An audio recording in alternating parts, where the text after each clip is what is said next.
welcome back to CNN Today. I'm Linda Kincaid. Let's get straight to our top stories. Flags will fly at half-staff in France after a terrorist act by a lone attacker. A man with a prior conviction for jihadist activities stabbed to death a police commander and his partner in their home on the outskirts of Paris. He posted a video of the scene on social media, pledging allegiance to the leader of ISIS. 2 days after the Orlando massacre, the US president sharply denounced Donald Trump and his proposed ban on Muslim immigration. Barack Obama called on Republican leaders to do the same. He also forcefully called on lawmakers to reinstate the ban on assault weapons.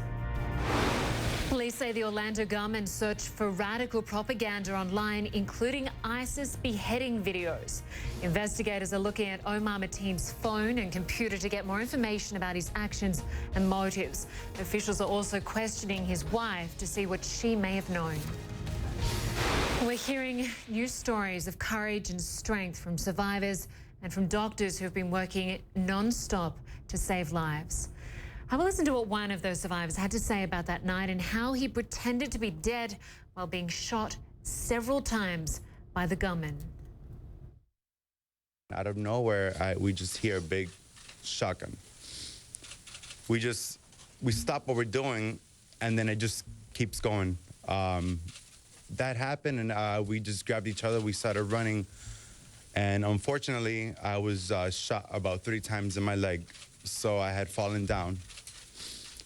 I tried to get back up, but everyone started running everywhere. I got trampled over, and I shattered and broke my bones on my left leg. So by this time, I couldn't walk at all. All I could do was just lay down there while everyone was just running on top of me, trying to get to where they had to be. And all I could hear was the shotgun, one after another, and people screaming, people yelling for help. By this time, this man, he goes into the other room, and I can just hear more shotguns going on. I thought I was a little safe at this time because, you know, it's giving everyone time to tackle him down or get him down. But unfortunately, I hear him come back, and he's shooting everyone that's already dead on the floor, making sure they're dead. I was able to peek over, and I can just see him shooting at everyone. And I can hear the shotguns closer, and I look over, and he shoots the girl next to me. And I'm just there laying down. I'm thinking, I'm next, I'm dead.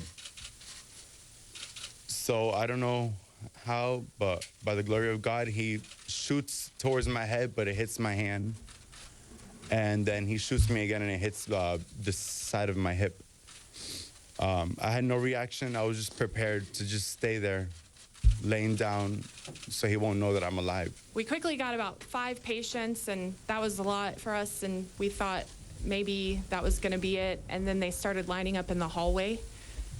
They weren't being brought in by ambulances. There was no paramedics coming in and giving us report and dropping them off. They were being dropped off in truckloads and in ambulance loads. I'm looking up, and some cops, which I wish I can remember his face or his name, because to this day, I'm grateful for him.